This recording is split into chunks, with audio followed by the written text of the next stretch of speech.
Hello everybody, I hope all of you are doing good. I am Deepika from Learno Hub, एक ऐसा free learning platform जहां पर आप पढ़ सकते हो physics, chemistry, maths, biology and SST absolutely for free only at learnohub.com।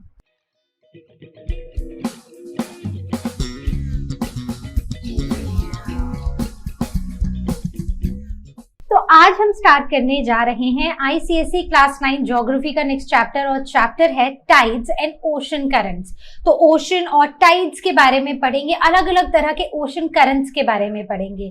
तो बहुत ही ध्यान से सुनना, ये चैप्टर छोटी छोटी चीजें हैं, बहुत इंपॉर्टेंट हैं और ध्यान से सुनोगे याद रहेंगी। तो चलिए शुरू करते हैं। सोचो अगर समंदर बिल्कुल स्टिल होता, ना कोई वेव्स, ना ही पानी का ऊपर नीचे आना, ना ही वो इनविजिबल रिवर्स जो हमारे अर्थ के क्लाइमेट को कंट्रोल करती हैं, तो कैसा लगता? एकदम बोरिंग सा हो जाता है ना। लेकिन रियलिटी में ओशंस हमेशा डांस करते रहते हैं। कभी हाई टाइड से पानी शोर तक पहुंच जाता है, कभी लो टाइड से पानी दूर चला जाता है। और ये बात बड़ी इंपॉर्टेंट है कि ओशंस के अंदर छुपे हुए कुछ करंट्स हैं जो हमारे एनवायरनमेंट, हमारे क्लाइमेट और इवन हमारी फिशिंग इंडस्ट्री को भी अफेक्ट करते हैं। तो चलिए शुरू करते हैं और समझते हैं कि कैसे टाइड्स एंड ओशन करंट्स हमारी लाइफ को अर्थ में शेप करते हैं। शुरू करते हैं हाइड्रोस्फीयर के मीनिंग से। हाइड्रो, वर्ड हाइड्रो का मतलब होता है वाटर, तो यहाँ पर वर्ड हाइड्रो से हम समझते हैं वाटर। तो हाइड्रोस्फीयर एक मास होता है वाटर का जो हमारे अर्थ सरफेस को कवर कर रहा है। अब ये जो पानी है ये या तो रिवर्स में है, ओशंस में है, सीज में है, लेक्स में है, अंडरग्राउंड है, इवन जो एटमॉस्फेयर में पानी है, जो हमारे आसपास की हवा में पानी है, वो भी हाइड्रोस्फीयर में ही आता है। सो ओशंस को अगर हम देखें तो around 71% of our earth surface is covered with water. ठीक है। अब अर्थ में 4 रिल्म्स होते हैं, यानी कि 4 मेजर एरियाज जहां पर हमें पानी मिलता है। Atmosphere, lithosphere, hydrosphere and biosphere. Earth को एक वाटरी प्लैनेट कहा जाता है क्योंकि इसका 71% हिस्सा पानी से कवर्ड है। तो ये तो वो बात हो गई जो हमने ऑलरेडी पढ़ा हुआ है, जो हमें ऑलरेडी चीजें पता हैं। अब हम चलेंगे the distribution of land and water on our earth. अब हम बात करते हैं the distribution of land and water. तो अगर हम अपनी अर्थ को देखें तो अर्थ का बहुत सारा हिस्सा पानी से भरा हुआ है, जिसका मतलब है कि 71% हिस्से पर पानी है और सिर्फ 29% हिस्से में लैंड है। तो ये काफी अनइवन डिस्ट्रीब्यूशन देखा गया है। अब वहीं पर अगर आप नॉर्दर्न हेमिस्फेयर में आओ, ठीक है, अगर आप ऊपर वाली तरफ आओ तो इसमें ऊपर वाली तरफ ना हमें ज्यादा लैंड एरिया देखने को मिलता है। मतलब ऑलमोस्ट आप ये बोल सकते हो कि लैंड और वाटर नियरली इक्वल है नॉर्दर्न हेमिस्फेयर में। लेकिन जब आप सदर्न हेमिस्फेयर में जाओगे तो सदर्न हेमिस्फेयर में पानी ज्यादा भरा हुआ है और लैंड काफी कम है। इसीलिए कई बार सदर्न हेमिस्फेयर को वाटर हेमिस्फेयर भी बुलाते हैं। ठीक है, आगे बढ़ते हैं। अब ये जो लैंड और वाटर का डिस्ट्रीब्यूशन है ना हमारी अर्थ पर, ये एक एंटीपोडल डिस्ट्रीब्यूशन है, जिसका मतलब है कि अगर आप नॉर्दर्न हेमिस्फेयर में आओगे तो एक हिस्सा है जहां पर लैंड है, अगर आप उसके एग्जैक्टली दूसरी तरफ सदर्न हेमिस्फेयर में एग्जैक्टली सेम एरिया में जाओगे तो वहां पर आपको पानी मिलेगा। तो ज्यादा चांसेस यही हैं कि अगर नॉर्दर्न हेमिस्फेयर में लैंड है तो सदर्न हेमिस्फेयर में उस हिस्से, उसके एग्जैक्टली ऑपोजिट हिस्से में आपको पानी मिलेगा। अगर यहाँ पर पानी है तो एग्जैक्टली ऑपोजिट हिस्से में आपको क्या मिलेगा? लैंड मिलेगी। So this is called as antipodal arrangement. So land on one side and water on its opposite side. Clear? Example, northern polar ocean opposite to the Antarctic land mass. तो अब अगर आप ना ध्यान से अगर आप देखो ग्लोब को तो यहाँ पर पता है क्या है? यहाँ पर है पानी। ठीक है, ये वाला जो आप हिस्सा देख रहे हो ना, यहाँ पर है पानी, यहाँ पर है आर्कटिक ओशन। वहीं पर एग्जैक्टली इसके ऑपोजिट एंड पर जाओ जो कि है यहाँ पर नीचे आके, ये एंटार्क्टिका वाला हिस्सा। एंटार्क्टिका वाले हिस्सा जो है यहाँ पर है लैंड। बात समझ गए? तो नॉर्दर्न हेमिस्फेयर में बिल्कुल ऊपर है एक ओशन, मतलब वाटर बॉडी, और वहीं पर सदर्न हेमिस्फेयर में बिल्कुल एंड पर है एक लैंड मास। क्लियर? तो आई होप आपको समझ आ गया है। So the narrowest land masses narrowest in the southern hemisphere. अब जो लैंड मासेस हमें सर्दर्न हेमिस्फीयर में देखने को मिलते हैं वो नैरो होते हैं, काफी नैरो होते हैं इनके। अब जैसे अगर आप एंटार्क्टिका को ही देखोगे ना, तो इसके 3 प्रोट्रूडिंग आर्म्स हैं। एक आता है इधर साउथ अमेरिका की तरफ, एक आता है यहाँ पर अफ्रीका की तरफ, और एक आता है यहाँ पर ऑस्ट्रेलिया की तरफ। तो इसके ऐसे नैरो है और इसकी आर्म्स ऐसे बाहर को निकली हुई हैं, साउथ अमेरिका, अफ्रीका और ऑस्ट्रेलिया की तरफ। क्लियर हो गया? आगे बढ़े। Now let us talk about the earth surface composition. जो अर्थ का सरफेस है, जैसे हमने बात की कि 71% हिस्सा पानी है और सिर्फ 29% लैंड है। तो पानी भी तो अलग अलग तरह का है, कहीं ओशन है, कहीं पर रिवर है, कहीं लेक है। तो इसी कॉम्पोजिशन की बात करते हैं। तो ओशन यानी कि जहां पर हम पानी की बात कर रहे हैं, तो पानी हम अप्रोक्सीमेटली 71% बताते हैं। So it is 70.8% of water that is available on the earth.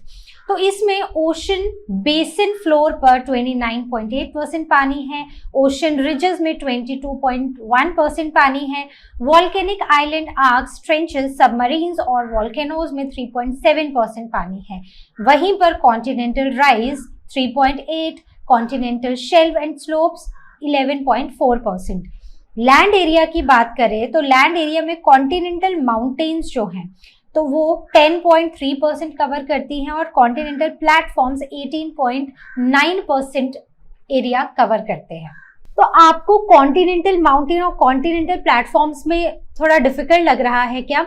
बिल्कुल भी नहीं है, मैं समझाती हूँ। सो कॉन्टिनेंटल माउंटेन्स मतलब जो लैंड एरियाज हैं जो एलिवेटेड हैं, जैसे कि माउंटेन्स हो गए, हिल्स हो गए, तो वो बनाते हैं 10.3% ऑफ द लैंड एरिया। और बाकी लैंड एरियाज जो जनरली फ्लैट हैं वो आते हैं कॉन्टिनेंटल प्लेटफॉर्म्स में and they make 18.9% of the area. तो ये पूरा एक पाई चार्ट है जहां पर हमें हर एक डिटेल यहां पर मिल रही है about the land and the ocean. So 29.2% is the land area and 70.8% is the water. तो वाटर में कहां पर कितना पानी है वो सब हम यहाँ पर देख सकते हैं। अब आगे बढ़ते हैं। Now let us talk about the importance of oceans. Oceans की हमारी लाइफ में क्या इंपॉर्टेंस है? ओशंस हमारी लाइफ में बहुत इंपॉर्टेंट रोल प्ले करते हैं बिकॉज ये वेदर को और टेम्परेचर को कंट्रोल करते हैं। तो होता क्या है कि जो ट्रॉपिकल एरियाज हैं वहां पर जो ओशन है वहां से ठंडा ठंडा पानी, वहां से जो ठंडक है वो जाती है पोल्स तक, और पोल्स से जो ठंडक है वो आती है यहाँ पर ट्रॉपिकल एरिया से। तो इस तरह ना पानी की मिक्सिंग होती रहती है जिसकी वजह से टेम्परेचर कंट्रोल्ड रहता है, टेम्परेचर एक बैलेंस्ड रहता है। Then it influence the climatic patterns globally. Throughout the globe ये क्लाइमेट के पैटर्न को इन्फ्लुएंस करते हैं और इवन ये हमारी मरीन लाइफ और बायोडाइवर्सिटी को भी सपोर्ट करते हैं। Now the ocean currents and the circulation. तो अगर हम ओशन करंट्स की मूवमेंट्स के बारे में बात करें तो कुछ रेगुलर ओशन मूवमेंट्स देखी गई हैं, जैसे कि हॉरिजॉन्टल मूवमेंट्स होती है ओशन करंट की, मतलब जो पानी अंदर होता है ना ओशन के अंदर वो ऐसे हॉरिजॉन्टली मूव करता रहता है, ठीक है। और दूसरा होता है वर्टिकल, जहां पर rising of the bottom water and sinking of the surface water. तो जो नीचे का पानी है वो ऊपर आ जाता है और जो ऊपर का पानी है वो नीचे चला जाता है। तो ऐसे पानी जो है ना वो ऊपर नीचे जाता रहता है। तो बेसिकली 2 मेजर मूवमेंट्स है। So there are 2 types of ocean movements. सबसे पहला हॉरिजॉन्टल और दूसरा है वर्टिकल। हॉरिजॉन्टल जहां पर पानी हॉरिजॉन्टली मूव कर रहा है, वर्टिकल जहां पानी कुछ इस तरह से मूव कर रहा है। क्लियर हो गया? आगे what are the main causes. अब रीजंस क्या हैं? ये जो मूवमेंट हम देख रहे हैं ओशन वाटर में, इसके रीजंस क्या हैं? सो रीजंस बहुत सिंपल हैं। सबसे पहला है डेंसिटी डिफरेंस, जो कि जिसकी वजह से वर्टिकल मूवमेंट होती हैं। अब देखो जो पानी सरफेस पर है इसको धूप लग रही है, ये इसका टेम्परेचर बढ़ रहा है, पानी वार्म हो रहा है। So like the warm air is lighter, in the same way the warm water is lighter, ठीक है। और जो नीचे पानी है उसको धूप नहीं आ रही है, इट इज कंपैरेटिवली वार्मर। ऐसा ही होता है। तो ये नीचे वाला पानी गर्म है, ठंडा है, और ऊपर वाला पानी गर्म है, तो इसकी वजह से डेंसिटी डिफरेंसेस आ जाते हैं। और नेचर को बैलेंस करना बहुत पसंद है, तो नेचर क्या करता है, इस वर्टिकल मूवमेंट से, ये जो वर्टिकल मूवमेंट हो रही है, इससे पानी की मिक्सिंग करता है और बैलेंस बनाता है। देन विंड्स, अब विंड्स क्या करती हैं, हवा जब चलती है तो हवा के चलने की वजह से हॉरिजॉन्टल मूवमेंट होती है वाटर में।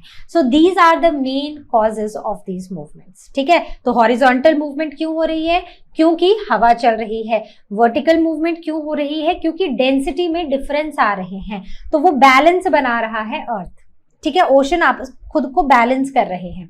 आगे बात करते हैं the factors affecting the density of sea water. तो कौन कौन से फैक्टर्स हैं जो सी वाटर की डेंसिटी को अफेक्ट करते हैं। फर्स्ट इज टेम्परेचर, जैसे अभी हमने बात की, तो ऊपर वाला पानी गर्म हो रहा है सन रे से और नीचे वाला ठंडा है, तो ये मिक्सिंग हो रही है। दूसरा salinity, which means we are talking about the salt content. तो सॉल्ट कंटेंट के अनइवन होने की वजह से भी यहाँ पर डेंसिटी डिफरेंसेस आते हैं, और डेंसिटी डिफरेंस होने की वजह से यहाँ पर मिक्सिंग होती है पानी की। Now the density falls when the water is heated and it happens in tropics. जैसे अभी हम बात कर रहे थे कि ट्रॉपिकल एरियाज में क्या होता है कि बहुत गर्मी होती है, बहुत तेज, मतलब सीधी डायरेक्ट सनरेज आती हैं, पानी गर्म हो जाता है, तो ये गर्म पानी चलता है टुवर्ड्स द पोल्स, और पोल्स से ठंडा ठंडा पानी आता है टुवर्ड्स द ट्रॉपिक्स। ठीक है, तो this is how it works. ठीक है, तो ये सारा मैं आपको समझाऊंगी, डोंट वरी। अब बात करते हैं the factors affecting the density of sea water. तो यहाँ पर it also there is the density rise. कब होता है, जब लार्ज इनफ्लो होता है फ्रेश वाटर का। ठीक है, तो जब बहुत सारा फ्रेश वाटर सी में एंटर करता है, तो अब यहाँ पर ना बहुत ज्यादा डेंसिटी राइज हो जाता है। The Baltic, the polar seas and the melting ice. तो इनकी वजह से जब यहाँ से पानी आता है तो सी वाटर में डेंसिटी डिफरेंसेस देखे जाते हैं। Now high evaporation and low rainfall Red Sea में, and cooling of water in the polar regions. So these are the reason, these are the things when the density rises। कब, जब पानी fresh water का flow हो, जब high evaporation हो और less rainfall हो, और दूसरा जब कूलिंग ऑफ वाटर हो। तो देखो इवेपोरेशन ज्यादा, पानी ज्यादा इवेपोरेट हो रहा है, लेकिन पानी ऐड नहीं हो रहा है क्योंकि बारिश बहुत कम हो रही है, तो पानी ऐड नहीं हो रहा है सी में, तो पानी तो उतना ही है, लेकिन सॉल्ट कंटेंट तो, मतलब पानी कम हो गया लेकिन सॉल्ट कंटेंट तो उतना ही है, तो क्या होगा, तो डेंसिटी बढ़ जाएगी। करेक्ट। अब कूलिंग, जब पानी पोलर रीजन्स में ठंडा होता है तो उससे भी डेंसिटी बढ़ती है। Same way as the warm air is lighter density is less and the cool air is heavier the density is more, right. In the same way पानी ठंडा होगा पोलर रीजन्स में तो उसकी डेंसिटी ज्यादा होगी। ठीक है, आगे बढ़ते हैं। Now let us talk about the ocean currents. Ocean currents होते क्या है, तो ocean currents basically general movement होती है ओशन वाटर की इन अ डेफिनेट डायरेक्शन। तो जैसे वो नहीं होता कि एक रिवर फ्लो कर रही है, एक रिवर का पानी बह रहा है एक डायरेक्शन में, राइट, तो एग्जैक्टली वैसे ही ओशन करंट्स होते हैं। So they are comparable to the rivers flowing on the land. Correct, तो एक डेफिनेट डायरेक्शन में ओशन के पानी का बहना is called as the ocean current. अब what are the different causes of the ocean current, तो uneven heating of the land versus the ocean. तो पहला रीजन है कि ये जो अनइवन लैंड हीटिंग होती है ना लैंड और ओशन की, सबसे पहला रीजन तो यही है, land heats up faster and more intensely than water. Land पानी से ज्यादा जल्दी हीट अप होती है, पहली चीज। दूसरी, leads to variations in ocean water and density and temperature. तो इससे क्या होता है कि ये जो अनइवन हीटिंग होती है ना, इससे वाटर डेंसिटी में और टेम्परेचर में बहुत सारी वेरिएशंस आ जाती हैं, और इन्हीं टेम्परेचर और डेंसिटी की वेरिएशंस की वजह से ओशन करंट्स बनते हैं। ठीक है, तो पहला पॉइंट क्या है, uneven heating of land and oceans। दूसरा, these variations lead to the formation of the current, not दूसरा but this is the main reason why ocean currents happen। अब आपसे मैं पहले पूछती हूँ कि आप मुझे बताओ कि इन ओशन करंट्स की क्या इंपॉर्टेंस है। अब हमने शुरू से पढ़ा ही है, राइट। इंट्रोडक्शन में भी मैंने आपको बताया था कि ये ओशन करंट्स हमारे लिए कितने इंपॉर्टेंट होते हैं। सो एग्जैक्टली आप मुझे बताओ कि what is the importance of these ocean currents. ये हमारे ग्लोबल टेम्परेचर को मेंटेन करके रखते हैं। Yes, so maintain earth heat balance, तो हीट का बैलेंस बना रहता है, transfer heat from lower to the higher altitudes. ठीक है, तो नीचे से गर्म हवा ऊपर को जाती है, sorry not altitude but latitude, तो मतलब इक्वेटर से दोनों पोल्स की तरफ को जाएगी और पोल्स से इक्वेटर की तरफ को आएगी, तो वहां को गर्म हवा जाएगी और यहाँ को ठंडी हवा आएगी। So heat transport heat across the ocean, तो इसमें जो ओशन करंट्स हैं they are 25% of the heat is transported, और जो विंड्स हैं सो 75% हीट ट्रांसपोर्ट करती हैं। मतलब कि ये जो हीट ट्रांसपोर्ट होता है अक्रॉस द ओशंस, इसमें हीट ट्रांसपोर्ट का 25% काम ओशन के करंट्स करते हैं और 75% काम विंड्स करती हैं। बात समझ गए? तो दो तरह से हीट का ट्रांसपोर्ट हो रहा है, एक विंड से एक ओशन करंट से। विंड 75% हीट ट्रांसपोर्ट कर रही हैं और ओशन करंट्स 25% कर रहे हैं। क्लियर हो गया? आगे बढ़ते हैं। Now the causes of the ocean currents, तो क्या कॉजेज हैं इन ओशन करंट्स के, तो अभी मैं सिर्फ नाम पढ़ूंगी और इसके बाद मैं आपको डिटेल में एक एक पॉइंट को समझाऊंगी। सो जो मेजर फैक्टर्स हैं जो ओशन करंट्स को इन्फ्लुएंस करते हैं वो हैं प्लैनेटरी विंड्स, जो प्लैनेट की विंड्स होती हैं, variations in sea water temperature, variation in sea water salinity, मतलब हम यहाँ पर सॉल्ट कंटेंट की बात कर रहे हैं पानी में। Fourth is the rotation of earth and the configuration of the coast lines. ठीक है, क्या होता है, कैसे होता है, सब बताऊंगी और ध्यान से सुनना, क्योंकि किसी भी एक पॉइंट को उठा के आपसे क्वेश्चन पूछा जा सकता है। ऐसा नहीं है कि एक लॉन्ग क्वेश्चन आएगा उसमें थोड़ा थोड़ा लिखना होगा, बट बीच से कहीं से भी आपसे क्वेश्चन पूछा जा सकता है। तो शुरू करते हैं। The first cause of the ocean current that is the planetary winds. तो शुरू करते हैं प्लैनेटरी विंड्स से। तो प्लैनेटरी विंड्स ओशन करंट को कैसे अफेक्ट करती हैं? तो सबसे पहले अगर हम बात करें तो जो प्रिवेलिंग विंड्स है, जैसे हमने बहुत सारे कॉन्टिनेंट्स पढ़े हैं और उन कॉन्टिनेंट्स में हमने ना कुछ स्पेसिफाइड विंड्स पढ़ी हैं, जैसे ट्रेड विंड्स पढ़ी हैं, वेस्टर्लीज पढ़ी हैं, पोलर विंड्स पढ़ी हैं। तो ये बहुत इंपॉर्टेंट रोल प्ले करती हैं in maintaining these ocean currents. तो जब ये हवाएं चलती हैं तो इन हवाओं के चलने से इनमें ना एक एनर्जी होती है, तो ये अपने साथ पानी को भी उस डायरेक्शन में पुश करती हुई चलती हैं। तो इस तरह से ओशन करंट्स बनते हैं अलॉन्ग विद द विंड्स। अब इसमें हमें एक बात और पता है कि जो हमारी अर्थ है वो घूमती रहती है, तो इस घूमने की वजह से एक स्पेशल इफेक्ट देखा जाता है और जिसे हम बुलाते हैं कोरियोलिस इफेक्ट। तो कोरियोलिस इफेक्ट का असर देखो क्या होता है। तो कोरियोलिस इफेक्ट से जो नॉर्दर्न हेमिस्फीयर है वहां पर करंट्स राइट साइड को डिफ्लेक्ट हो जाते हैं और सदर्न हेमिस्फीयर में ये करंट्स लेफ्ट साइड को डिफ्लेक्ट होते हैं। ठीक है, तो याद रखना है। सो NR and SL, so northern hemisphere में राइट साइड और SL श्रीलंका सदर्न हेमिस्फीयर में टुवर्ड्स द लेफ्ट। ठीक है, तो यहाँ पर एग्जैक्टली आपको यही दिखाया गया है कि ये नॉर्दर्न हेमिस्फीयर है, ये सदर्न हेमिस्फीयर है। यहाँ पर करंट्स राइट साइड को डिफ्लेक्ट होंगे और यहाँ पर करंट्स लेफ्ट साइड को डिफ्लेक्ट होंगे। क्लियर हो गया? चलो आगे बढ़ते हैं। नाउ अब जब भी पानी फ्लो करता है so the flow around the ocean basin forms a gyre। अब होता क्या है कि पानी चल रहा है, विंड्स चल रही हैं, ओशन करंट्स चल रहे हैं। अब आगे ना कोई कॉन्टिनेंट है, कोई लैंड मास आ गया। अब क्या होगा कि अब ये ना अब ऐसे सर्कुलर फॉर्म में ये करंट्स घूमना शुरू कर जाते हैं। ठीक है, तो ऐसे सर्कुलर फॉर्म में घूमना शुरू कर जाते हैं, जैसे आप यहाँ पर देख रहे हो, यहाँ पर ऐसे सर्कल में घूमना शुरू कर जाएंगे। इसे हम बुलाते हैं Gayri, that is the circular pattern. Clear हो गया? अब ये जो इसमें ना कुछ कुछ एग्जाम्पल्स, जैसे इक्वेटोरियल करंट्स हैं वो ईस्टवर्ड डायरेक्शन में फ्लो करते हैं जो 40 किलोमीटर पर आवर की स्पीड से चलता है under the effect of the trade winds. ठीक है, कुछ कुछ एग्जाम्पल्स। कुछ और एग्जाम्पल्स जैसे कि गल्फ स्ट्रीम है और कुरोशियो करंट्स हैं। So Gulf Stream and the Kuroshio current, तो ये वार्म करंट्स होते हैं जो नॉर्थ की तरफ को मूव करते हैं। वहीं पर लैब्राडोर एंड कुरेली हैं, ये कोल्ड करंट्स हैं और ये साउथ की तरफ को मूव करते हैं। राइट, तो इसको कैसे याद रखोगे? इसको याद रखना ना डिफिकल्ट नहीं है, इजी है।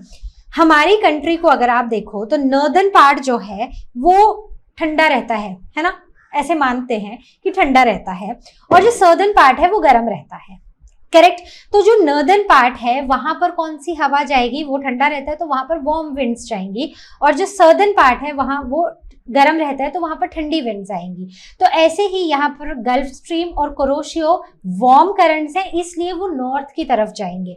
वहीं पर लैब्राडोर और कुरेली करंट्स जो हैं ये कोल्ड करंट्स हैं और ये साउथ की तरफ को आएंगे। ओके, आगे बढ़ते हैं। Now we will be talking about the variations in sea water temperature.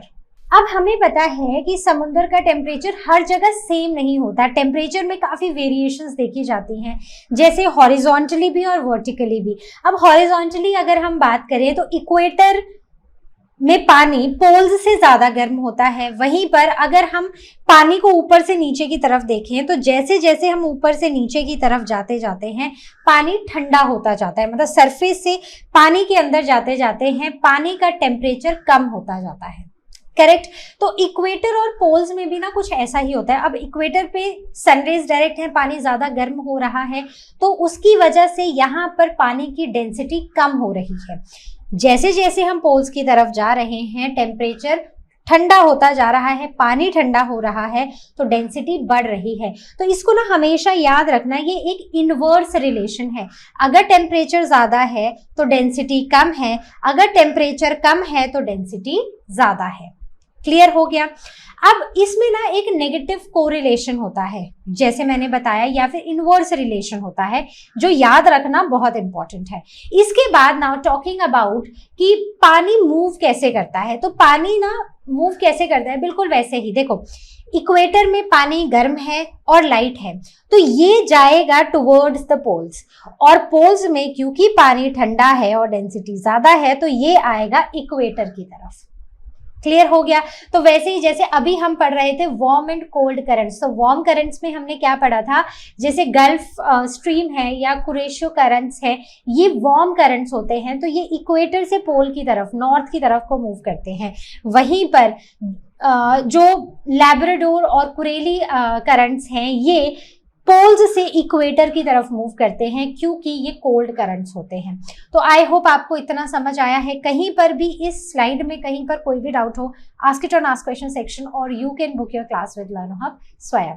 अब बात करते हैं variations in sea water salinity, मतलब हम यहाँ पर सॉल्ट कंटेंट से रिलेटेड डिस्कशन करेंगे जिसकी वजह से ओशन करंट्स बनते हैं। यस, हर जगह सॉल्ट का कंटेंट पानी में सेम नहीं होता, कहीं पर ज्यादा सैलिनिटी होती है, मतलब सॉल्ट कंटेंट ज्यादा होता है, और कहीं पर सॉल्ट कंटेंट कम होता है। तो एक बात याद रखो कि जहां पर हाई सैलिनिटी है या फिर सॉल्ट कंटेंट ज्यादा है वो पानी ज्यादा डेंस होगा, और जहां पर लो सैलिनिटी है, राइट, उसका वो पानी कैसा होगा, दैट विल बी लाइटर। ठीक है, एक बात समझ आ गई? तो अब यहां पर सैलिनिटी पूरे through out the world ocean में अलग अलग होती है। हाई सैलिनिटी वाला पानी भारी होता है, डेंसिटी ज्यादा होती है, तो ये वाटर नीचे की तरफ को सिंक करता है एंड मूव्स बिलो। वहीं पर लो सैलिनिटी वाला पानी ऊपर की तरफ को राइज करता है क्योंकि वो हल्का होता है, राइट। तो जैसे हवा हल्की होती है तो वो ऊपर की तरफ को आती है, और जब हवा कोल्ड होती है, भारी होती है, तो वो नीचे की तरफ को आती है। करेक्ट, सेम पानी में वैसा होता है। So surface currents move from low salinity to high salinity areas. तो जो सरफेस करंट्स है ना वो भी लो सैलिनिटी से हाई सैलिनिटी की तरफ जाते हैं। Example, Atlantic ocean and the Mediterranean sea. Atlantic ocean और मेडिटेरेनियन सी के बीच में सैलिनिटी डिफरेंस बहुत ज़्यादा है, जिसकी वजह से यहाँ पर भी पानी की मिक्सिंग देखी जाती है। अब बढ़ते हैं रोटेशन ऑफ द अर्थ। तो हमें पता है कि अर्थ अपने एक्सिस पर वेस्ट से ईस्ट की तरफ को मूव करती है। अब होता क्या है कि जब अर्थ रोटेट कर रही है, जब अर्थ घूम रही है अपने एक्सिस पे, वहां पर एक इफेक्ट, एक फोर्स प्रोड्यूस होती है जिसे हम कोरियोलिस फोर्स बुलाते हैं। अभी पढ़ा है हमने पीछे। तो इसकी वजह से क्या होता है कि जब इक्वेटर से करंट्स चलते हैं ना, तो वो थोड़े थोड़े डिफ्लेक्ट हो जाते हैं। जैसे नॉर्दर्न हेमिस्फीयर में वो राइट की तरफ को डिफ्लेक्ट होंगे और सदर्न हेमिस्फीयर में वो लेफ्ट की तरफ को डिफ्लेक्ट होंगे। तो SL श्रीलंका याद रख लेना, ये दूसरा ऑटोमेटिकली याद रह जाएगा। So example, the equatorial currents deflected to form the counter equatorial currents. तो यही इक्वेटर के करंट्स जो हैं ये मूव करते हैं और ये बना देते हैं counter equatorial currents. Equatorial currents westward move करते हैं और counter equatorial currents eastward move करते हैं। ठीक है, तो बेसिकली सारा पानी एक तरफ इकट्ठा हो रहा है, तो फिर एक काउंटर इक्वेटोरियल करंट शुरू हो जाता है जो इसका बैलेंस बनाए रखता है और पानी को पीछे की तरफ को फेंक देता है। बस इतना समझ लो। अब कोरियोलिस इफेक्ट ऑन ओशन, तो डिफ्लेक्शन होती है पोल्स पर, मैक्सिमम डिफ्लेक्शन देखी गई है पोल्स पर, and no deflection at equator. मतलब तो यहाँ पर अगर आप देखो तो मैक्सिमम हमें पोल्स पे डिफ्लेक्शन देखने को मिल रही है। तो देखो ये है इक्वेटर, राइट, अर्थ घूम रही है अपने एक्सिस पर, ये है इक्वेटर। इक्वेटर के आसपास ना डिफ्लेक्शन सबसे मिनिमम, या फिर हम ये बोल सकते हैं ऑलमोस्ट जीरो डिफ्लेक्शन होती है। जैसे जैसे हम पोल्स की तरफ मूव करते हैं, ऊपर को नॉर्थ पोल या फिर नीचे को साउथ पोल की तरफ, वैसे वैसे हमें डिफ्लेक्शंस देखने को मिलती हैं। जब हम नॉर्दर्न हेमिस्फीयर में होते हैं या नॉर्थ पोल की तरफ मूव कर रहे होते हैं फ्रॉम द इक्वेटर, तो डिफ्लेक्शंस राइट साइड को होती है। मतलब पानी सीधा चल रहा है लेकिन वो अर्थ के मूवमेंट की वजह से मुड़ जाएगा राइट साइड को। ठीक है, सदर्न हेमिस्फीयर में पानी सीधा चल रहा है लेकिन वो अर्थ की मूवमेंट की वजह से लेफ्ट साइड को मुड़ जाएगा। बस इतना ही यहाँ पर हमें दिखाया है। अब बात करते हैं the configuration of the coast lines. तो अब हमें पता है कि कॉन्टिनेंट्स और कॉन्टिनेंट्स की कोस्ट लाइन्स है। ये कोस्ट लाइन्स भी ओशन करंट्स को अफेक्ट करती हैं। The shape and structure the coast lines in the shape and the structure of the coast line influence direction and the movement of the current, और दूसरा the deflection of the current. जैसे कि Indian Ocean currents जो हैं वो monsoon winds, they are deflected by the monsoon winds. तो monsoon winds इन ocean currents को डिफ्लेक्ट करती हैं, और ये जो विंड्स है या ये जो करंट्स हैं ये पूरी कोस्ट लाइन को बहुत ही अच्छे से रिलीजियसली फॉलो करते हैं। तो ये तो हो गए हमारे the causes of ocean currents. Now we will be talking about the ocean currents of the Atlantic ocean. ठीक है, तो अब हम जाएंगे अटलांटिक ओशन में। कहाँ पर है? सोचो सोचो सोचो, कॉन्टिनेंट्स पढ़े हैं तो आपको याद है, north America, south America, Europe and Africa. तो इसके बीच में आता है कौन सा ओशन? Atlantic ocean. यस, तो यहाँ पर north and south equatorial currents होते हैं जो वार्म करंट्स होते हैं, इक्वेटोरियल काउंटर करंट्स होते हैं जो वार्म होते हैं और वे ईस्ट की तरफ मूव करते हैं, गल्फ स्ट्रीम करंट्स होते हैं, वार्म होते हैं, नॉर्थ अटलांटिक ड्रिफ्ट होती है, again warm, Labrador currents cold होते हैं, और other cold currents are Falkland, Benguela and the South Atlantic drift. तो इन सब के बारे में थोड़ा थोड़ा पढ़ेंगे। तो we will be starting with the north south equatorial currents. सबसे पहले the flow westward in either side of the equator. तो यहाँ पर देखो ये है अटलांटिक ओशन, मैंने ऐसा दिखाया है। ठीक है, मैं यहाँ पर आपको करंट समझा रही हूँ। तो ये है इक्वेटर, इक्वेटर के ऊपर नॉर्थ इक्वेटोरियल करंट होता है और नीचे साउथ इक्वेटोरियल करंट होता है, और इनके बीच में एक वीक सा करंट होता है जिसे हम इक्वेटोरियल काउंटर करंट बुलाते हैं। ठीक है, पहली बात क्लियर हो गई। ये जो नॉर्थ इक्वेटोरियल करंट है और साउथ इक्वेटोरियल करंट हैं ये वेस्टवर्ड चलते हैं, मतलब वेस्ट की तरफ को चलते हैं, और जो इक्वेटोरियल काउंटर करंट है ये ईस्टवर्ड चलता है। क्लियर हो गई बात। तो अब जो हमारे दो मेन करंट्स हैं, नॉर्थ इक्वेटोरियल करंट और साउथ इक्वेटोरियल करंट, ये अपनी एनर्जी लेते हैं ट्रेड विंड से। तो ये अपनी एनर्जी लेता है नॉर्थ ईस्ट ट्रेड विंड से और ये अपनी एनर्जी लेता है साउथ ईस्ट ट्रेड विंड से। क्लियर हो गया। तो इनसे जब एनर्जी लेते हैं तो ये करंट चलते हैं टुवर्ड्स द वेस्ट, ठीक है। तो अब क्या होता है कि पानी आता है, पानी यहाँ पर साउथ अमेरिका के कोस्ट लाइन पर आकर इकट्ठा हो जाता है। तो अब क्योंकि पानी इकट्ठा हो गया, now the water flows down hill. तो अब एक वीक सा करंट है इक्वेटोरियल काउंटर करंट, जो कि इसको वापस लेके जाता है ईस्ट के डायरेक्शन में, ताकि यहाँ पर जो एक्सेस पानी इकट्ठा हो गया है अब उसको वापस ले जाया जाए। तो वो काम करता है इक्वेटोरियल काउंटर करंट। तो एग्जैक्टली वही लिखा है कि पानी फ्लो करता है westward on either side of the equator. तो दोनों ही तरफ को, वेस्ट की तरफ को पानी फ्लो करेगा, driven by the trade winds, ठीक है। North east trade winds northern hemisphere में और south east trade winds in the southern hemisphere. Now these are deflected westward due to the Coriolis effect. अब ये वेस्ट की तरफ को डिफ्लेक्ट हो रही हैं कोरियोलिस इफेक्ट की वजह से। अब ये यहाँ पर जाके मिलती हैं साउथ अमेरिका में और यहाँ पर ये पाइल अप हो जाता है सारा पानी। Now some water flows back eastward और इसे ही हम इक्वेटोरियल काउंटर करंट बोलते हैं, जो कि बाकी दोनों के कंपैरिजन में काफी वीक देखा गया है। अब नेक्स्ट है द गल्फ स्ट्रीम करंट, जो कि अगेन एक वार्म करंट है। तो वार्म करंट है मतलब ये कहीं ना कहीं ट्रॉपिक्स से टुवर्ड्स द पोल्स जाएगा, ऐसा है ना। तो बात करते हैं द गल्फ स्ट्रीम करंट, जो कि वार्म करंट्स होते हैं। तो यहाँ ये माना जाता है कि ये one of the very strong warm currents हैं जो एग्जिस्ट करते हैं। So these are largest western boundary currents जो नॉर्थ अटलांटिक रीजन में देखे जाते हैं। और ये यहाँ पर, ये वाला देखो, ये जो यहाँ पर एक कप सा बन रहा है ना यहाँ पर सी शेप का, this is the gulf of Mexico. ये यहाँ से ओरिजिनेट होते हैं at around 20 degree north latitude से। तो ये फ्लो करते हैं अब नॉर्थ ईस्ट की तरफ को, मतलब ये ऊपर की तरफ को अब ये फ्लो करते हैं और ये यहाँ से नॉर्थ अमेरिका के ईस्ट कोस्ट के साथ साथ ऊपर को जाते हैं। मतलब ये जो कोस्ट है ना, इसी से ऊपर की तरफ को जाते रहते हैं और फाइनली ये यहाँ पर एक एरिया में पहुंचते हैं जिसे बुलाया जाता है द न्यू फाउंड लैंड, ठीक है। क्या बुलाते हैं उसको? न्यू फाउंड लैंड, ठीक है। ऐसा मत सोचना कि मैं स्पेस देना भूल गई हूँ, बट इसका नाम कुछ ऐसे ही लिखा जाता है। सो नाउ कैसा पानी होता है? तो ये जनरली गर्म पानी है और ये ब्लू पानी है।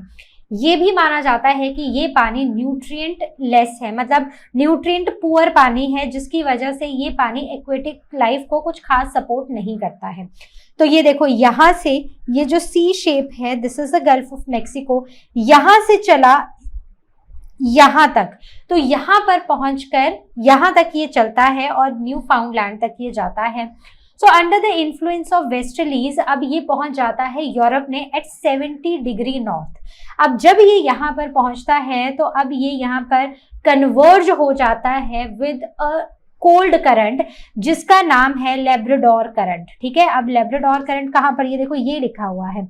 सो ये है गल्फ स्ट्रीम, ये यहां से चला और ये यहाँ पर लेब्राडोर करंट के पास पहुंच गया। क्लियर हो गई इतनी बात। अब यहाँ पर न्यू फाउंड लैंड के पास जब ये गर्म पानी और ये ठंडा पानी, मतलब ये दोनों पानी मिलते हैं, तो यहाँ पर डेंस फॉग देखी जाती है। क्लियर है। अब और अगर हम आगे आए तो अब ये कंटिन्यू होता है with the north Atlantic drift. अब जैसे जैसे ऊपर की तरफ को जाते जाते हैं तो अब ये यहाँ पर ये वाला आप रीजन देख रहे हो, I will mark it with some other colour ताकि आपको थोड़ा क्लियरली विजिबल हो, ठीक है। तो let me take colour green, ठीक है। तो अब यहाँ पर देखो, ये आगे आके कंटिन्यू होता है with the north Atlantic drift जो यूरोप की तरफ को जा रहा है। अब जब ये यूरोप की तरफ को जा रहा है तो यहाँ पर क्या है, अब यहाँ पर कुछ वार्म करंट्स भी मिक्स हो गए हैं, तो इसकी वजह से वेस्टर्न यूरोप जैसे कि यूके हो गया, यहाँ पर माइल्ड सा आपको क्लाइमेट देखने को मिलता है, मतलब वो कनाडा जैसी ठंडी नहीं है कि सब कुछ बस बर्फ के जैसे जमा हुआ है, वैसा नहीं है। Makes winters less cold than expected at 70 degree north. अब अगर आप देखो तो 0 से देखो 90 डिग्री नॉर्थ तक आता है। अगर आप 70 डिग्री तक पहुंच गए हो मतलब आप लैटिट्यूड में बहुत हाई चले गए हो, तो इसका मतलब वहां पर ना बिल्कुल ऐसी बहुत ही सिवियर ठंड वाली कंडीशंस होनी चाहिए। लेकिन ये जो मिक्सिंग हुई है ना यहाँ पर पानी की, उसकी वजह से यहाँ पर माइल्ड टेम्परेचर देखा जाता है, और यूके और उसके नियर बाय एरियाज कनाडा जैसे जो कि सेम लैटिट्यूड पर हैं, उतने ज्यादा ठंडे एरियाज नहीं देखने को मिलते हैं। अब बात करते हैं द लैब्राडोर करंट्स, जो कि कोल्ड करंट्स हैं। तो ओरिजिनेट कहाँ से हुए? ये ओरिजिनेट होते हैं आर्कटिक सर्कल से या फिर आर्कटिक ओशन से, so between the Greenland and the Baffin islands. तो अब अगर मैं आपको मैप पर दिखाऊं तो यहाँ पर देखो, ये यहाँ पर ना आपको टूटा फूटा आइलैंड, देखो ये क्या है, दिस इज ग्रीनलैंड, ठीक है। और उसके सिवा ये जो यहाँ पर आपको टूटे फूटे आइलैंड्स दिख रहे हैं, these are basically the Baffin islands. तो बिल्कुल यहीं से ये लैब्राडोर कोल्ड करंट्स चलते हैं और ये आकर इस एरिया में, न्यू फाउंड लैंड वाले एरिया में आकर ये इन गल्फ स्ट्रीम से मिलते हैं। तो अब क्या होता है कि यहाँ पर ये दोनों ही करंट्स आपस में आकर मिल जाते हैं। इनका फायदा भी बड़ा होता है, मैं बताऊंगी आगे। So these flow southward. अब ये ऊपर से मतलब आर्कटिक ओशन से नीचे की तरफ को चलते हैं towards the south found land, और sorry the Newfoundland, साउथ की तरफ को, और इनकी स्पीड होती है 28 किलोमीटर पर डे। इसमें मेजरली ना ये आइसबर्ग्स अपने साथ लेकर चलते हैं, जो कि कनाडा के इस नॉर्थ वाले हिस्से में ना नेविगेशन के लिए काफी डेंजरस देखे गए हैं। They converge with the Gulf Stream in the new found land, और वहां पर जैसे कि हमने बात की, वहां पर डेंस फॉग बन जाती है। अब साथ के साथ इसका ना एक बहुत ही मतलब एक फायदा भी बहुत होता है। तो एडवांटेज भी आपको पता होनी चाहिए कि इन दोनों करंट्स के मिलने से एडवांटेज क्या है। एडवांटेज ये है कि यहाँ पर ना कंडीशंस काफी फेवरेबल हो जाती हैं और यहाँ पर प्लैंक्टन्स की बहुत ज्यादा ग्रोथ होती है, जो फिशेस के लिए एक बहुत अच्छा खाना है। और फिशेस बहुत अच्छे से ग्रो करती है, रिप्रोड्यूस करती हैं, और ये एक बहुत ही इंपॉर्टेंट फिशिंग ग्राउंड बन चुका है, एक ग्रैंड बैंक बन चुका है फॉर फिशिंग। तो आई होप आपको ये क्लियर हो गया। तो जब भी ये करंट्स पढ़ोगे तो जैसे मैंने आपको यहाँ पर पढ़ाए हैं बिल्कुल वैसे ही with the help of the map, जो आपकी बुक में एक मैप दिया होगा, बिल्कुल वो लेकर बैठो और उसको पढ़ो। अब इसके सिवा कुछ और कोल्ड करंट्स भी देखे गए हैं अटलांटिक ओशन में, जैसे कि कैनरी करंट जो कि कोल्ड है, फॉकलैंड करंट जो अगेन कोल्ड है, बेंगुएला करंट जो फिर से कोल्ड है, और साउथ अटलांटिक ड्रिफ्ट वो भी कोल्ड है। सो ये कुछ और कोल्ड करंट्स देखे गए हैं, ठीक है। तो इनको मार्क करें, जैसे this is the canary current, मतलब ये जो अफ्रीका का ऊपर वाला हिस्सा है ना, ये वाला हिस्सा इसके आसपास चलता है, ठीक है। अब बात करते हैं सर्कुलेशन की, सर्कुलेशन सिस्टम की। एक तो हमने देखा है कि कैसे क्लॉकवाइज डायरेक्शन होती है नॉर्दर्न हेमिस्फेयर में, और सदर्न हेमिस्फेयर में ये एंटी क्लॉकवाइज डायरेक्शन में सर्कुलेशन होती है। यहाँ पर मेजर करंट्स जो देखे गए हैं वो हैं कुरोशियो करंट्स जो वार्म हैं, सुशीमा करंट जो वार्म और ऑफशूट हैं, कुरेली करंट्स जो कोल्ड हैं, और ओइशो करंट्स जो अगेन कोल्ड करंट्स हैं। तो पहले दो वार्म हैं और बाकी दो कोल्ड करंट्स हैं। अब देखते हैं कि ये करंट्स हैं कहाँ कहाँ। जैसे कुरोशिवो, एक्चुअली पुराना जो कुरोशियो करंट्स का नाम है वो कुरोशिवो ही है। ये हैं कुरेली करंट्स, ये हैं ओयाशीजो करंट्स, जिन्हें हम अब ओइशियो करंट्स भी बुलाते हैं। तो अब इन सब के बारे में थोड़ा थोड़ा पढ़ते हैं। तो ये काफी इंपॉर्टेंट, जैसे कुरोशियो करंट्स की बात करें तो ये वार्म है, और ये बहुत ही important warm currents North Pacific Ocean में मिलते हैं। दूसरा ओरिजिन नॉर्थ इक्वेटोरियल करंट है, deflected by Coriolis effect and Philippine की ऑब्स्ट्रक्शन। तो ये बेसिकली जो कोरियोलस इफेक्ट की वजह से, मतलब इसके बनने के दो रीजंस हैं, एक है कोरियोलस इफेक्ट और दूसरा है फिलीपींस की ऑब्स्ट्रक्शन। वहां पर फिलीपींस आ जाता है तो लैंड आ जाती है, तो यहाँ पर ये ऑब्स्ट्रक्ट हो जाता है करंट, इसकी वजह से ये कुरोशियो वार्म करंट्स बनते हैं। देन इनका जो एवरेज टेम्परेचर है it is around 18 degree Celsius और स्पीड है 30 किलोमीटर पर डे। इफेक्ट, अब इससे क्या होता है कि जापान का जो ईस्टर्न कोस्ट है ना वो वार्म रहता है जनवरी में भी, and it prevents extreme cold in Honshu and Hokkaido. तो इन रीजन्स में भी बहुत ज्यादा एक्सट्रीम ठंड ये नहीं होने देते हैं warm currents. Now coming on to the Tsushima current, जो अगेन वार्म है एंड ऑफशूट है ऑफ कुरोशियो। मतलब ये बेसिकली एक ब्रांच है, जैसे कि एक ऑफिस है, ऑफिस की ना अब हमने अलग अलग ब्रांचेस बना दी हैं, बिल्कुल वैसे ही एक मेन करंट है और मेन करंट की एक ब्रांच है, इसीलिए हम इसे ऑफशूट ऑफ कुरोशियो बुलाते हैं। तो ये एक ब्रांच है कुरोशियो की, entering the sea of Japan, and it is again warm west coast, it warms the west coast of the Japanese islands and keeps the western Japan climate milder। तो जो waste Japan का climate है उसको भी ये mild बना के रखती है। Now coming on to the cold current, that is the Kurile current. तो कुरेली करंट बेरिंग स्ट्रेट से आते हैं, तो एक थिन सी लाइन है राइट, रशिया और दूसरी तरफ वो नॉर्थ अमेरिका के बीच में, जहां जिसे हम बेरिंग स्ट्रेट बुलाते हैं, बिल्कुल वहीं से ओरिजिनेट होती हैं और ये साउथ की तरफ को मूव करती हैं along Kamchatka and Kurile islands, and it carries the cold Arctic water and icebergs to Japan and Russia. तो ये जापान और रशिया की तरफ आइसबर्ग्स भी लेकर आती हैं। नेक्स्ट कोल्ड करंट्स है ओशियो करंट, जो अगेन कोल्ड हैं, and the cold currents from the Arctic region. इनके कैरेक्टरिस्टिक्स क्या हैं? ये हाईली मतलब एक्सट्रीमली हाई न्यूट्रिएंट कंटेंट वाले हैं और ये वर्ल्ड की फाइनेस्ट, मतलब यहाँ पर वर्ल्ड की रिचेस्ट फिशरीज देखी जाती हैं। It causes very high tides up to 10 meter. तो ये बहुत ही हाई टाइड्स तक बनाते हैं अप टू 10 मीटर्स, और जो इनका क्लाइमेट का इम्पैक्ट है, it has strong influence on Russian Far East Kamchatka and Chukotka. ठीक है, नाम याद रख लेना। तो इन पे काफी क्लाइमेटिक इफेक्ट होता है इन रीजन्स में इन कोल्ड करंट्स का।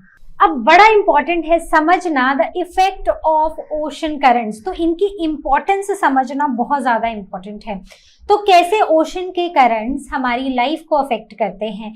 तो ओशन करंट्स सिर्फ पानी नहीं लेकर जा रहे हैं, ये टेम्परेचर को, प्रेशर एंड विंड्स को, प्रेसिपिटेशन को और इवन ह्यूमन एक्टिविटीज को भी इन्फ्लुएंस कर रहे हैं, जो नेविगेशन में, फिशिंग में और इकोनॉमी में बहुत ज़्यादा हेल्पफुल होते हैं।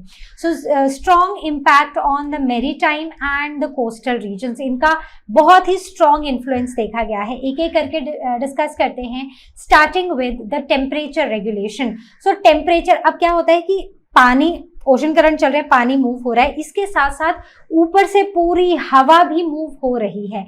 सो it the current mitigate the air temperature. तो ये एयर टेम्परेचर को मिटिगेट करते हैं and they help in regulating the air routes as well. और लोअर लैटिट्यूड जो होते हैं, बेसिकली जो ईस्टर्न बाउंड्रीज होती हैं, वहां पर कोल्ड करंट्स होते हैं, टेम्परेचर्स कम होते हैं और जो क्लाइमेट है वो ठंडा और फॉगी देखा जाता है। ठीक है, तो ये हर एक पॉइंट ना, मतलब मैंने चुन चुन के आपकी जो भी 2-3 टेक्स्ट बुक्स जो मैंने देखी हैं, जिनमें मैंने ये टॉपिक्स देखे हैं, वहां से मैंने चुन चुन के इंपॉर्टेंट पॉइंट्स आपके लिए लिखे हैं, तो ध्यान से पढ़ना। अब आगे बात करते हैं मेरीन लाइफ एंड फिशरीज की। अब होता क्या है कि हम ज्यादातर एरियाज में देख रहे हैं कि मिक्सिंग हो रही है पानी की, जैसे कि गल्फ स्ट्रीम से आया, ऊपर लेब्राडोर से आया, तो वार्म करंट और कोल्ड करंट आया, ये आपस में मिक्स हो गए। तो इनके मिक्सिंग की वजह से ना न्यूट्रिएंट्स जो हैं वो पानी में बहुत ही ज्यादा हो जाते हैं, मतलब न्यूट्रिएंट रिच वाटर हो जाता है, तो उससे अबंडेंट प्लैंक्टन्स देखने को मिलते हैं, जो कि फिशेस के लिए बहुत ही अच्छा खाना है, और यहाँ पर रिच फिशरीज देखने को मिलती हैं। देन एग्जाम्पल, जैसे कि न्यूलैंड्स में गल्फ स्ट्रीम और लेब्राडोर करंट का मिलना, तो ये एक आइडियल फिशिंग ग्राउंड बन चुका है। सही बात है। आगे नेविगेशन एंड हैजर्ड्स। तो होता क्या है कि जब गर्म पानी और ठंडा पानी, अब देखो एकदम जब वो गर्म पानी आता है और उससे आप ठंडे पानी को मिलाओ, तो एकदम वो नहीं होता कि बहुत सारी फॉग बनती है ना। तो एग्जैक्टली वैसी ही फॉग बनने की वजह से एक डेंस फॉग क्रिएट होती है, और ये डेंस फॉग की वजह से नेविगेशन बहुत ही डेंजरस हो जाती है, स्पेशली शिप्स के लिए। तो आपको टाइटैनिक मूवी पता है, देखी है आपने, नहीं भी देखी हो तो भी चलेगा, बट टाइटैनिक में क्या हुआ था कि एक शिप एक आइसबर्ग से टकरा के डूब गई थी। अगर आप टाइटैनिक मूवी को देखें तो जैक एंड रोज कोई असली के कैरेक्टर्स नहीं है, मतलब वो फिक्शनल कैरेक्टर्स हैं बेसिकली, लेकिन वो मूवी एक तरह से एक ट्रू इंसिडेंट पे बनी है। तो हुआ ऐसा ही था कुछ कि आर एम टाइटैनिक थी जो 1912 में जा रही थी, और वो एक आइसबर्ग से टकराई, और आइसबर्ग से टकराने की वजह से more than 1500 people lost their lives. ठीक है, तो डेंस फॉग की वजह से ऐसे जैसे इंसिडेंट्स देख कई बार हो जाते हैं। Now coming on to the rainfall distribution. अब होता क्या है कि जब वार्म करंट्स हैं, अब इन वार्म करंट से ऊपर से जो हवा उठेगी, तो वार्म करंट से इनमें खूब सारा मॉइस्चर होता है। हवा यहाँ से चली, वो लैंड एरिया में गई, तो आसपास ना खूब सारी बारिश हो जाती है। तो यहाँ पर British Columbia, British Isles, Japan and Queensland, यहाँ पर खूब सारी बारिश देखने को मिलती है क्योंकि आसपास के करंट्स वार्म हैं। Eastern margins of Australia and Africa, यहाँ पर भी जो अफ्रीका और ऑस्ट्रेलिया के जो ईस्टर्न साइड्स हैं, तो वहां पर भी खूब सारी बारिश देखने को मिलती है। तो ग्रेट बैरियर रीफ पता है ना, ऑस्ट्रेलिया में पढ़ा है ना हमने क्लास 7 में, तो वहां पर भी क्योंकि वार्म करंट्स हैं तो खूब सारी हवा मतलब खूब सारा मॉइस्चर लेके हवा निकलती है और आसपास के लैंड एरिया में बहुत सारी बारिश कर देती है। वहीं पर अगर हम कोल्ड करंट्स की बात करें तो ये रेनफॉल को सप्रेस करती है, मतलब ये एक ऐसे करंट्स हैं जिनमें मॉइस्चर नहीं है। तो हवा तो उठ रही है, ठंडी तो है हवा, लेकिन उसमें मॉइस्चर नहीं, और मॉइस्चर नहीं है तो पानी नहीं है, पानी नहीं है तो बारिश नहीं होगी, सिंपल। तो जैसे हमने पढ़ा है कलहरी और एटाकामा डेजर्ट, पढ़े हैं ना, कहाँ पर पढ़े हैं याद करो, अमेरिका में, साउथ अमेरिका में। तो वहां पर इन्हीं रीजंस की वजह से वहां पर बारिश नहीं होती है क्योंकि कोल्ड करंट्स हैं और दे लैक मॉइस्चर। मॉइस्चर नहीं है तो बारिश नहीं लेकर आएंगे, तो यहाँ पर एरिड कंडीशंस बनती हैं due to the cold currents. तो मतलब कि अगर वार्म करंट्स होंगे तो वार्म करंट्स की वजह से क्या होगा, खूब सारा मॉइस्चर आएगा, आसपास के एरियाज में बारिश हो। वहीं पर अगर कोल्ड करंट्स हैं तो कोल्ड करंट्स में मॉइस्चर नहीं है, तो आसपास के एरियाज तक ठंडी हवा तो जा रही है लेकिन मॉइस्चर नहीं जा रहा, तो वहां पर डेजर्ट लाइक कंडीशंस बनेगी। आगे बात करते हैं now talking about the climate impact. तो क्लाइमेट पे भी जैसे कोल्ड लैब्राडोर करंट्स हैं तो ये कोल्ड विंड्स और फॉग लेकर आते हैं, ये कोस्टल क्लाइमेट को भी इन्फ्लुएंस करते हैं और स्ट्रॉन्ग रोल होता है in shaping the regional weather conditions. Clear हो गया, चलो आगे बढ़ते हैं। Now we will be talking about the second part of the chapter. हमने क्या, चैप्टर का नाम क्या था, टाइड्स एंड ओशन करंट्स। तो ओशन करंट्स को तो हमने काफी डिटेल में पढ़ लिया, अब एक छोटा सा टॉपिक बचता है टाइड्स। तो टाइड्स के बारे में पढ़ते हैं। सबसे पहला मेरा क्वेश्चन है कि टाइड्स होती क्या है। तो आपने देखा होगा कि जब हम पानी के ऐसे वेव्स बनाते हैं तो मतलब ऐसे पानी ऊपर को जा रहा है नीचे को आ रहा है, पानी ऊपर को जा रहा है नीचे को आ रहा है, तो exactly this rise and fall of the ocean water surface is called as tides, simple. अब ओशन में जो टाइड्स आती है ना, it occurs twice in 24 hours, तो ये 2 बार आती है। अब किस वजह से आती हैं, तो ये इनके आने के रीजन मेन 2 हैं, एक है gravitational pull of moon and sun और दूसरा है the centrifugal force of earth and moon system. तो ये 2 मेन रीजंस देखे जाते हैं। अब मून का जो इफेक्ट है it is twice stronger than the sun. तो अब हमने जैसे बोला कि सन और मून अर्थ को के पानी को खींच रहे हैं, लेकिन क्या आप जानते हो कि मून जिस एनर्जी से, जिस फोर्स से खींच रहा है वो 2 टाइम्स हायर होती है as compare to the sun. Now talking about the causes of tides. तो टाइड्स का पहला कॉज है द ग्रेविटेशनल फोर्स। अब हमें पता है मून और सन पानी को ना, मतलब हमारे बीच में ग्रेविटेशनल फोर्स है जिसकी वजह से पानी को वो अपनी तरफ को एक तरह से खींच रहे हैं, ठीक है। अब इसमें देखा ये गया है कि सन की ग्रेविटेशनल पुल कम है और मून की 2x ज्यादा है, ठीक है। अब मून जो है it pull strongly due to the proximity, थोड़ा पास में है इसलिए ज्यादा स्ट्रांगली खींचता है, और वहीं पर सन का पुल वीकर है क्योंकि ये काफी दूर है, ठीक है, डिस्टेंस भी काफी ज्यादा है और एक लार्जर मास है, दो एक बड़ा मास है लेकिन डिस्टेंस ज्यादा है। Now the tides are linked with the moon phases. अब जो टाइड्स बनती है ना हमारे अर्थ के पानी में, जो टाइड्स बनती हैं वो मून के फेजेस के हिसाब से होते हैं। जैसे हम आपने देखा होगा कभी पूरा चांद दिखाई देता है, कभी थोड़ा सा कम, कभी थोड़ा थोड़ा थोड़ा थोड़ा थोड़ा, कभी आधा, मतलब अलग अलग फेजेस होते हैं मून के, तो उनके ऊपर डिपेंड करती हैं tides. So influence of the moon is very very much important यहाँ पर पढ़ना। So earth pulls more strongly than the ocean water, ठीक है। So earth pulls more strongly than the ocean water, water lag करता है, bulge करता है और हाई टाइड्स हमें देखने को मिलती हैं। अब according to Newton's law of gravitation अगर हम देखें तो अर्थ और मून दोनों ही एक दूसरे को अपनी तरफ खींच रहे हैं। इस केस में टाइड्स को समझने के लिए हम ये मान लेंगे कि अर्थ को मून अपनी तरफ खींच रहा है। तो जब अर्थ को मून अपनी तरफ खींचता है तो जो अर्थ का सॉलिड पार्ट होता है ना वो ज्यादा खींच जाता है और जो पानी है वो थोड़ा पीछे रह जाता है, इसीलिए वो ऊपर से ऐसे हाई टाइड्स की फॉर्म में आता है, ठीक है। तो वो ऐसे एकदम बल्ज होके हमें देखने को मिलता है जिससे कि हाई टाइड्स बनती हैं। अब टाइड्स सिर्फ उस हिस्से में नहीं बन रही जहां पर मून बिल्कुल सामने है, बल्कि उसके ऑपोजिट हिस्से में, अर्थ के ऑपोजिट हिस्से में जहां पर मून अभी दिखाई भी नहीं दे रहा है वहां पर भी बनती है। अब होता क्या है कि वहां पर भी अर्थ आगे चली गई, पानी पीछे रह गया और फिर ये पानी अर्थ की तरफ को आके गिरता है। तो ऐसा माना जाता है कि ये जो पूरा का पूरा ओशन करंट्स है, ये जो पूरा पानी है जो मून इसको अपनी तरफ खींचता है, अर्थ को अपनी तरफ खींचता है और इसी की वजह से ये टाइड्स फॉर्म होती हैं।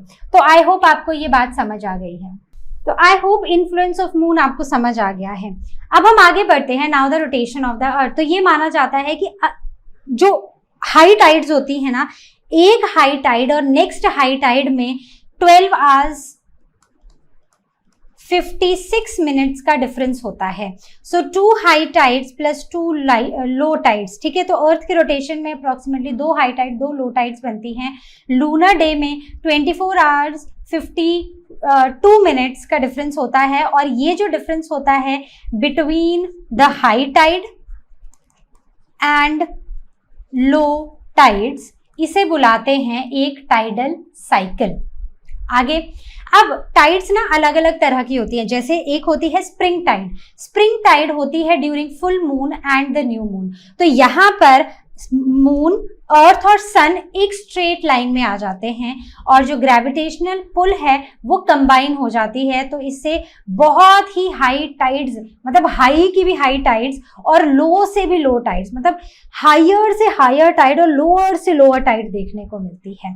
वहीं पर नेक्स्ट है नीप टाइड। नीप टाइड हमें यूजुअली हाफ मून में देखने को मिलती है। ये वो कंडीशन होती है जब सन मून जो है ये राइट एंगल पर होते हैं। तो मून यहाँ है, अर्थ यहाँ है और यहाँ पर सन है, तो ऐसे एक राइट एंगल सा बन रहा है।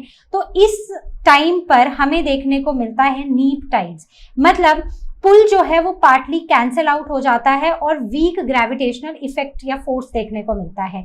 Difference between high tide and low tide is very small. तो यहाँ पर जो डिफरेंस है बिटवीन द टाइड्स वो काफी कम होता है।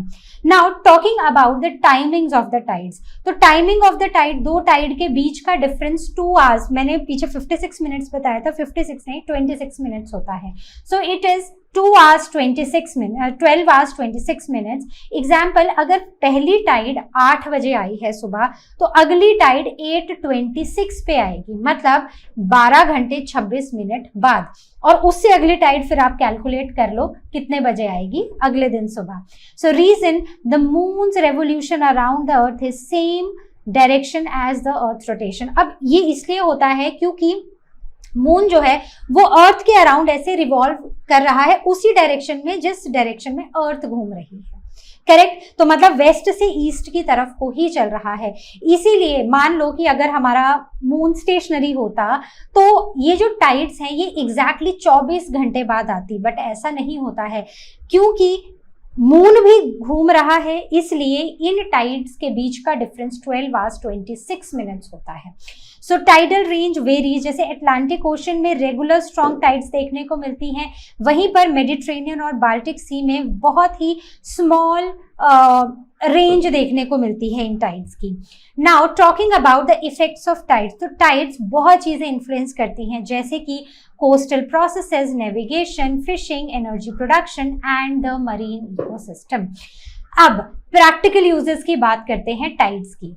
सबसे पहला प्रैक्टिकल यूज है debris removal and clean shores. तो जैसे पानी आता है, वेव आई चली गई, इससे नेचुरली बीचेस क्लीन हो जाते हैं।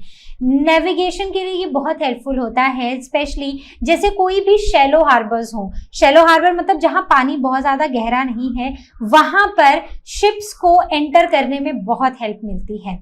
थर्ड, हार्बर का डिजाइन, जैसे जो टाइडल बेसिन्स होते हैं दे स्टोर टाइडल वाटर, जैसे कि लंदन हार्बर में। टाइडल एनर्जी भी कई जगह एक्सट्रैक्ट होती है, जैसे फ्रांस, यूके, ऑस्ट्रेलिया, जहां पर इससे इलेक्ट्रिसिटी जनरेट होती है।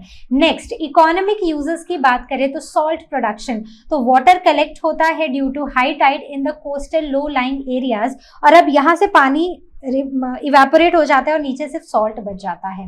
देन फिशिंग स्केड्यूल्स, तो बहुत सारे फिशरमैन अपना स्केड्यूल इस तरह से प्लान करते हैं कि वो टाइड्स के साथ जाएं और टाइड्स के साथ वापस आ जाएं।